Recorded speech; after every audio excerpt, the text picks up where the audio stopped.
Assalamualaikum warahmatullahi wabarakatuh. Nama saya Dian Budi Rahayu dengan NIM 2105 166028.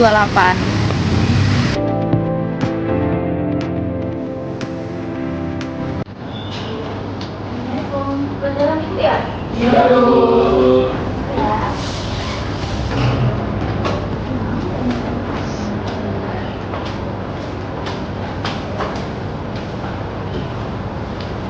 Satu orang kalau berdoa. Sebelum kita mulai pembelajaran hari ini, kita berdoa menuntut saya dan masing-masing berdoa dulu.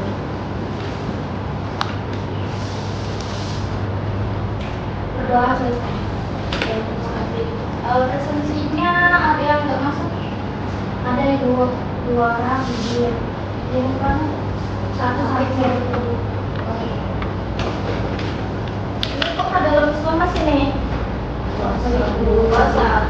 Lancar puasanya. Lancar dulu. Oke, ini kita ice breathing dulu ya.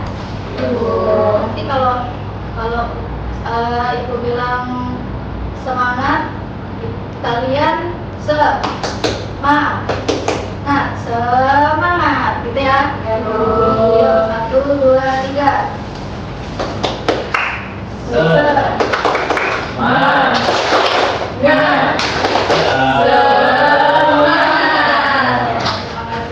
Jadi hari ini kita masuk ke pembelajaran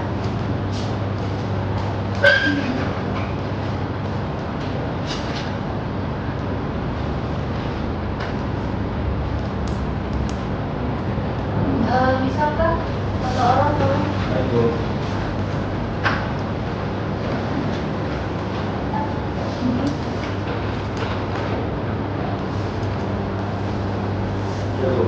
Jadi hari ini kita bakal bagi kelompok, tapi masuk ke materi dulu. Nanti bakal ada tanya jawab, di mana yang berhasil menjawab akan mendapatkan hadiah ya. Jadi corak kehidupan manusia purba.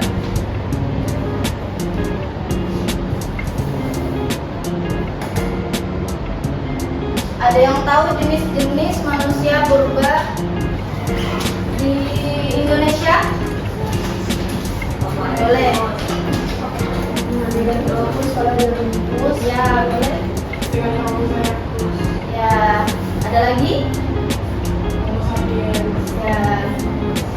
Jadi manusia purba ini atau manusia praaksara adalah manusia yang hidup sebelum mengenal tulisan, yang dimana hidupnya masih sangat sederhana dan sangat bergantung kepada Allah.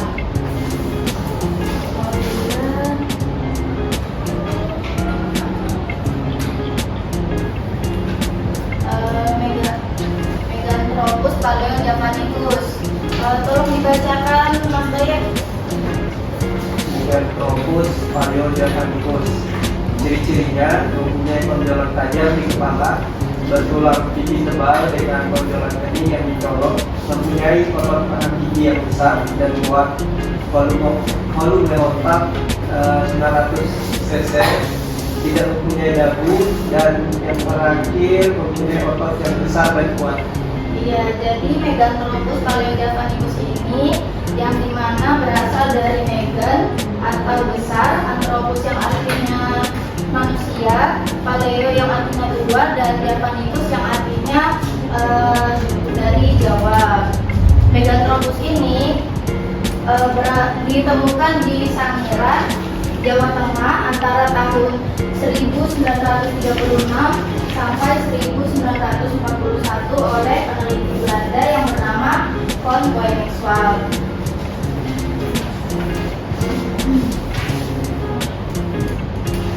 Kemudian ini ada fosilnya. Ini yang tadi yang dahinya itu menonjol, kemudian ini ada rahimnya, rahangnya maksudnya, rahangnya yang kuat dan besar, dan pipinya yang tebal.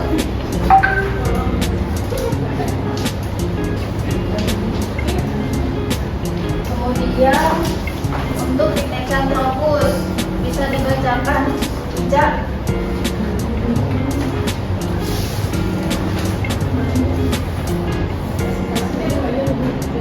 Mau? Ya boleh. Pithecanthropus jenis Pithecanthropus pertama. Pithecanthropus erectus manusia kera yang berjalan tegak. Lalu yang kedua Pithecanthropus mojoscartensis manusia kera dari Mojokerto. Yang ketiga ada Pithecanthropus soloensis manusia kera dari Solo. Ya, Pithecanthropus erectus atau manusia kera ini yang berjalan tegak ini ditemukan oleh Ethno Dogois di Trinil pada tahun 1890 di Lembah Bengawan Solo, yang dimana fosilnya itu berupa tulang, tengkorak, dan gerahan dan tulang kaki. Kemudian Pithecanthropus mojokertensis ini dia ditemukan oleh Van Koningswald di dekat Mojokerto, Jawa Timur pada tahun 1936, yang fosilnya itu berupa tengkorak, tulang kering, dan tulang kaki. Fosilnya itu disebut Pithecanthropus robustus. Kemudian untuk Pithecanthropus soloensis ini dia ditemukan oleh Van Koningswald dan Oppenort yang ditemukan di Sangiran, tepi Bengawan Solo antara tahun 1931 sampai 1933, yang fosilnya berupa sama seperti tadi, yaitu tengkorak dan tulang kering.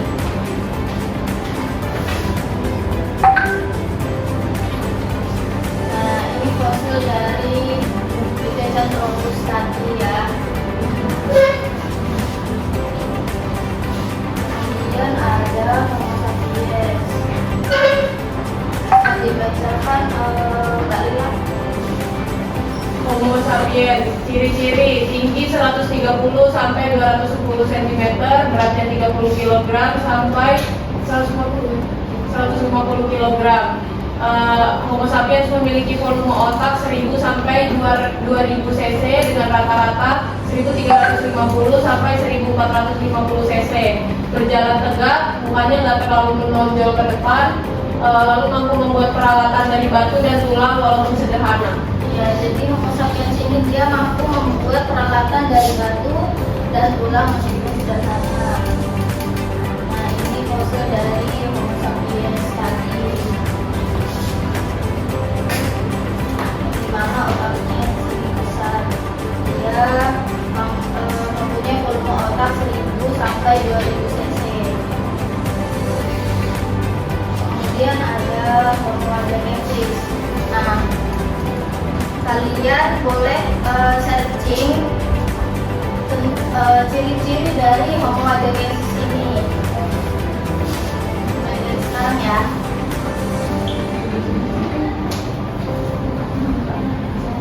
Yang bisa menjawab dapat hadiah. Ciri-ciri dari Homo habilis.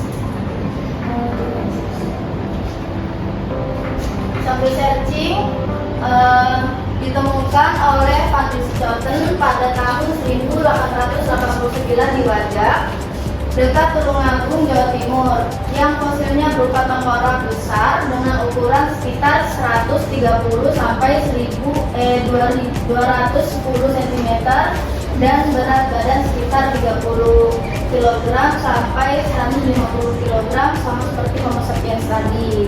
Ada yang sudah bisa menjawab? Ya boleh. Lagi. Cirinya itu Homo habilis, tengkoraknya, ukuran tengkoraknya itu sedang dan berbentuk agak lonjong. Terus mukanya datar dan lebar, dengan hidungnya lebar dan berjit.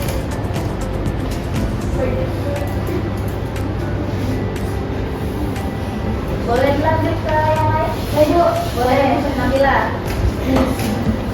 Hewan berewo ya Bu, jenis dari Homo habilis yang lain, ukuran tengkoraknya sedang dan agak lonjong, muka datar dan lebar, akar hidungnya lebar dan bagian mulutnya menonjol. Ya, ada lagi yang lain? Ada? Boleh. Toyib. Dahinya sedikit miring. Dahinya sedikit miring. Dan di atas mata ada unsur keningnya tahu. Ada lagi? Boleh? Jadi homogen ini memiliki volume otak sekitar 1630 cc dan juga tinggi itu sekitar 173 cm. Ya. Nah, ini fosil dari Quadriga stadia. Kemudian Homo florensis. Kalian boleh searching lagi ya tentang Homo florensis sambil searching. Saya akan menjelaskan sedikit. Homo florensis ini ditemukan oleh tim arkeologi yang diketahui oleh Prof. Dr. Raden Panji Sujono dan Universitas of England, Australia pada tahun 2003 pada saat penggalian kedalaman 5 meter. Jadi ditemukan kerangka hidup manusia berbril yang belum menjadi fosil. Manusia ini lebih besar dari anak yang berumur 5 tahun dan dia sudah berjalan tegak dan tidak memiliki dagu. Ada yang sudah bisa enggak? Boleh Emma? Saya dapat ciri-ciri dari Homogenesis sendiri, kepala berukuran kecil dan panjang, lalu bagian dadi tidak menonjol dan sempit.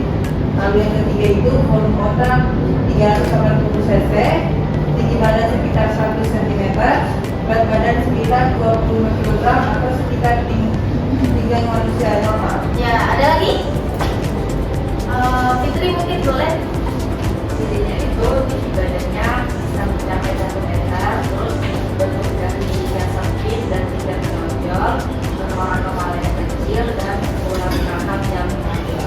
Ya, jadi ini fosil dari Homo florensis dan ini dari bagian depannya, ini dari bagian sebelah kanan dan ini sebelah kirinya.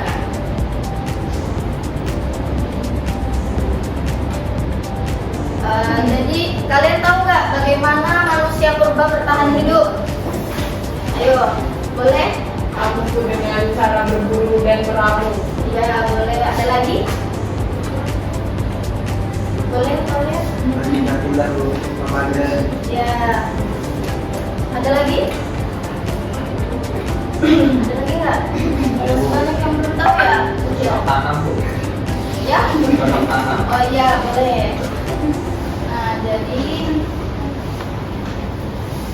kita diskusikan aja ya karena masih banyak yang belum tahu. Kita bagi kelompok menjadi 3 kelompok, yang dimana satu kelompoknya itu ada 4 orang. Mungkin berhitung aja ya dari Lila. 1, 2, 3, 4, 5. 2, 3, 4. 1, 2. Ya, bergabung ya sama kelompoknya masing-masing. Nomornya 4. 1 mana? Oh, di sini ada. Boleh di sini. Boleh di sini.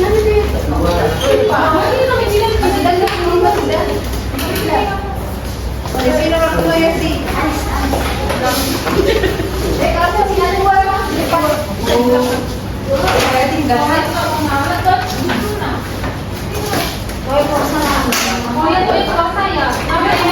Ayo segera istirahat.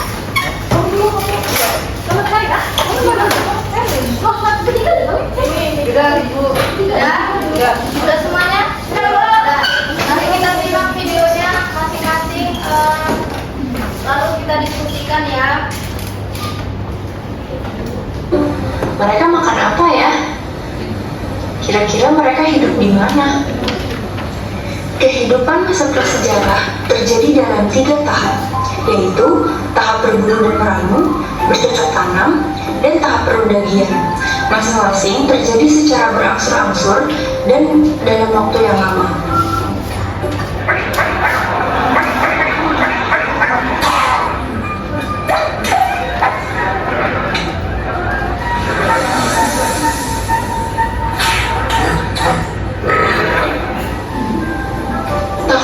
Awal dari perkembangan kehidupan manusia adalah masa berburu dan meramu. Pada masa ini, manusia mengandalkan hewan dan tanaman liar sebagai sumber pangan. Mereka berburu hewan seperti babi atau kerbau hutan, kerang-kerangan, atau ikan, dan mengumpulkan berbagai tumbuhan yang dapat dimakan seperti padi dan gandum liar untuk bertahan hidup. Mereka diketahui hidup dalam kelompok kecil di dalam gua-gua teduh dan telah menggunakan api untuk memasak, menghangatkan diri, dan menerangi gua pada saat malam hari. Karena mengandalkan alam sekitarnya untuk makan, manusia pada masa ini hidup secara nomaden atau berpindah-pindah mengikuti ketersediaan makanan. Apalagi pada masa Pleistosen saat mereka hidup ini, bumi kerap mengalami masa es di mana iklim dan kondisi bumi terus berubah-ubah. Mereka akan meninggalkan tempat tinggal mereka saat mulai kehabisan makanan atau mengalami persaingan ketat dengan manusia atau hewan lain di sekitarnya. Hobi berpindah-pindah rumah ini menjadi penyebab migrasi manusia dari tanah asalnya di benua Afrika ke seluruh penjuru dunia, salah satunya Indonesia. Selama puluhan dan ratusan ribu tahun, mereka terus berpencar ke berbagai tempat di bumi untuk mencari makan. Persebaran itulah yang menyebabkan di setiap penjuru bumi pada saat ini ada manusia. Selain api, manusia juga sudah bisa membuat alat-alat sederhana dari batu yang digunakan untuk berburu, melindungi diri, dan mengolah makanan. Alat batu pada masa ini termasuk ke dalam alat batu Paleolitik dengan ciri berukuran besar, berbentuk sederhana, dan bertekstur kasar. Temuan alat batu masa berburu meramu ini di Indonesia diantaranya ditemukan di Sungai Bangsongkala Pacitan, di mana arkeolog berhasil menemukan sejumlah kapak perimbas, kapak pengetak, dan kapak penggam yang terbuat dari batu vulkanik. Selain melalui temuan alat batu, jejak manusia masa berburu dan meramu juga dapat dilihat melalui Cokon Modingan atau gunung sampah dapur purba.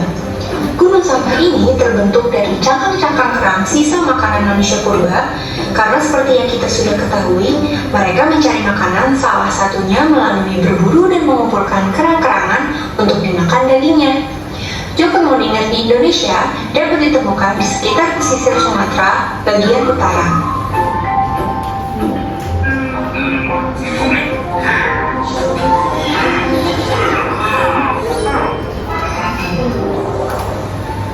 Sekitar 10.000 tahun yang lalu, masa Pleistosen berakhir dan bumi memasuki masa geologis terkininya, yaitu Holosen. Setelah masa Pleistosen yang dingin, di masa Holosen, bumi mulai menghangat. Iklim dan kondisi bumi yang stabil menyebabkan semakin banyak wilayah subur yang bisa ditumbuhi tanaman dan ditinggali berbagai hewan. Saat inilah manusia diperkirakan mulai belajar bercocok tanam. Mereka mengambil tanaman-tanaman liar yang biasa dikonsumsi dan menanamnya di sekitar tempatnya bermukim. Selain bercocok tanam, mereka juga mulai berupaya menernak berbagai hewan yang biasa diburu di alam liar.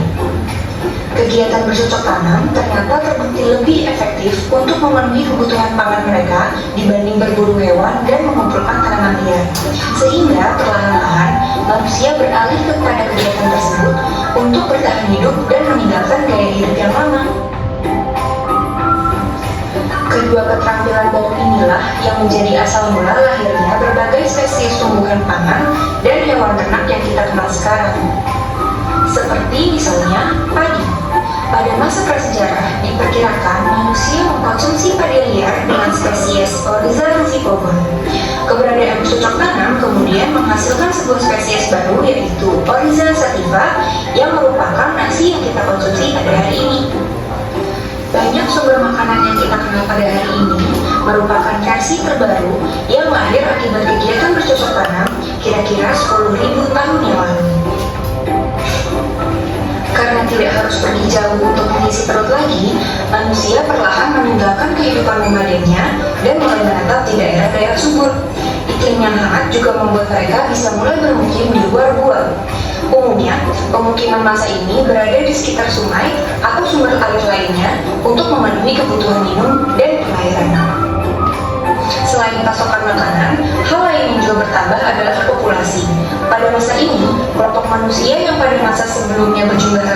kecil mulai membesar. Ukuran yang semakin membesar ini yang kemudian diperkirakan melahirkan sistem kepemimpinan berupa kepala suku atau kelompok. Tak hanya kepemimpinan, mereka pun mulai memiliki sistem pembagian kerja, utamanya dalam mengelola ladang makanan yang baru saja dikembangkan. Hal yang menarik dari masa ini adalah diperkirakan pada masa inilah seni dan kepercayaan mulai hadir. Karena manusia kini sudah tidak sibuk berburu dan tanaman membutuhkan waktu yang tidak sebentar untuk tumbuh, manusia kehilangan sebagian kegiatan hariannya. Saat itulah mereka mulai berkarya. Mereka menuangkan kreativitas mereka melalui membuat lukisan-lukisan di dinding gua dengan berbagai pewarna alami dari batuan, membuat hiasan pada gerabah yang mereka gunakan sehari-hari, atau membuat perhiasan-perhiasan dari berbagai jenis batuan dan kerang. Nah, itu aja dari video dari Ibu. Ada yang bisa simpulkan? Ayo. Ya, boleh. Jadi Bu, tadi ada 3 cara manusia purba bertahan hidup. Yang pertama berburu dan meramu, lalu bercocok tanam, lalu perundagian. Di masa berburu dan meramu itu mereka hidup secara berpindah-pindah Bu. Lalu di masa bercocok tanam mereka sudah meninggalkan cara berburu dan meramu dan membagi kelompok kerja gitu Bu dalam bercocok tanam itu. Lalu ketika masa perundagian, karena sudah meninggalkan kegiatan berburu dan meramu itu, mereka akhirnya mulai mengeluarkan karya-karya seni gitu Bu untuk menghias-hias hasil buah tangannya atau buah-buah di tempat mereka tinggal. Ya. Ada lagi nggak yang bisa menyimpulkan dari video tadi?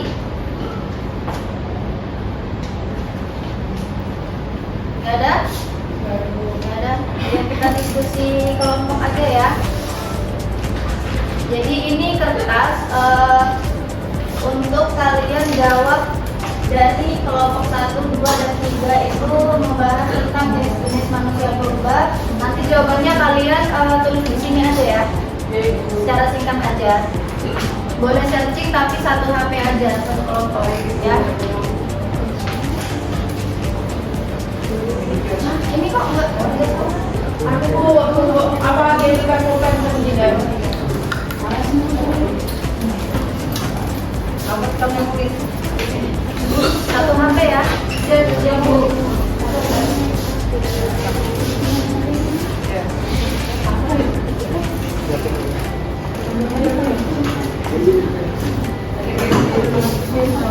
Ada kamas.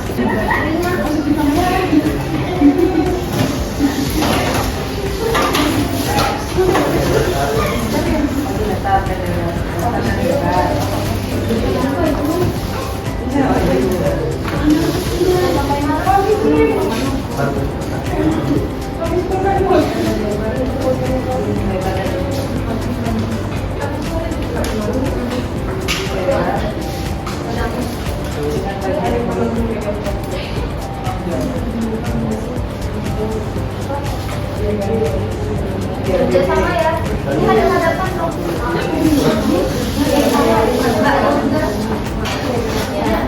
Sudah. Wow. Tunggu ya.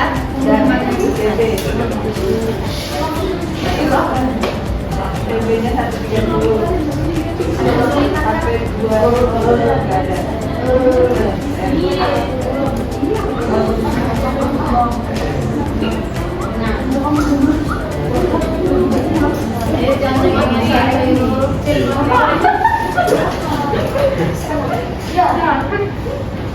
Jangan ngobrol terus.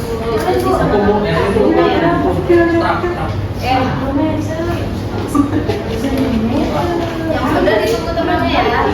Oke. Waktunya 3 menit lagi ya.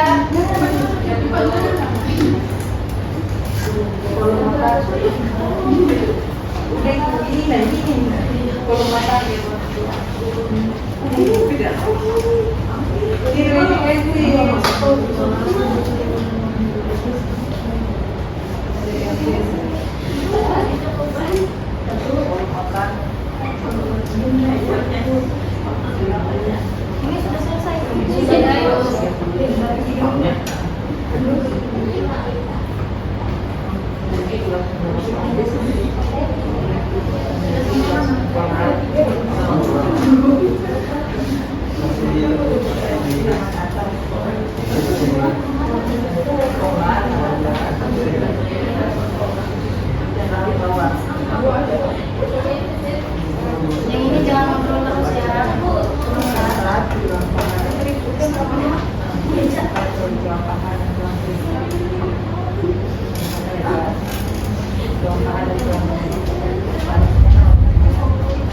Waktunya sisa 50 detik.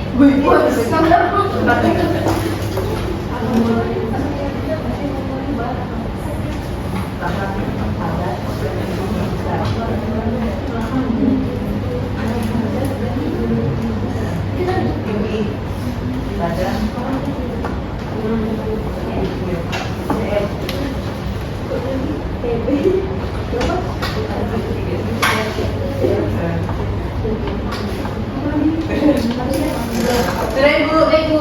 Ya, kelompok 1 belum ya. Masih banyak.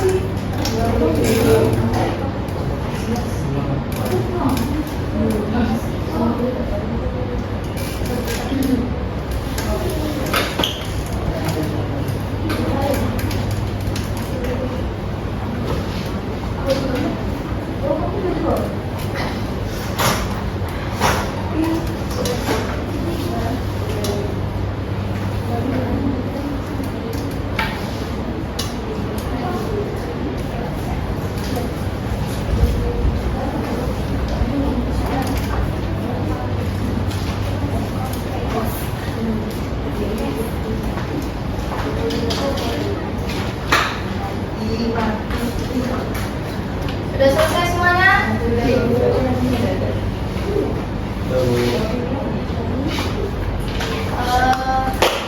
Karena sudah selesai, presentasikan per kelompok perwakilan aja. Mungkin kelompok 1 maju.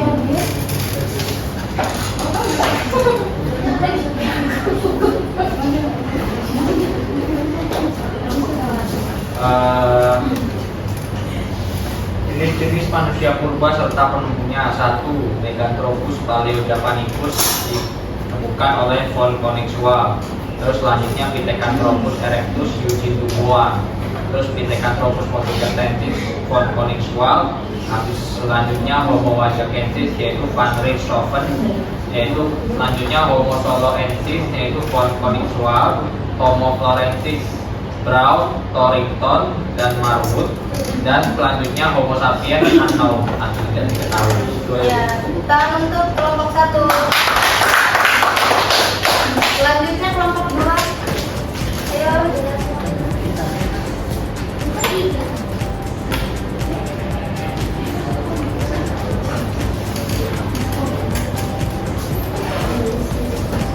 Itu ada ciri-ciri Homo sapiens dan ciri-ciri Homo wajakensis. Nah, ciri-ciri Homo sapiens itu sendiri yang pertama itu Homo sapiens ini memiliki bentuk muka yang datar dan juga lebar.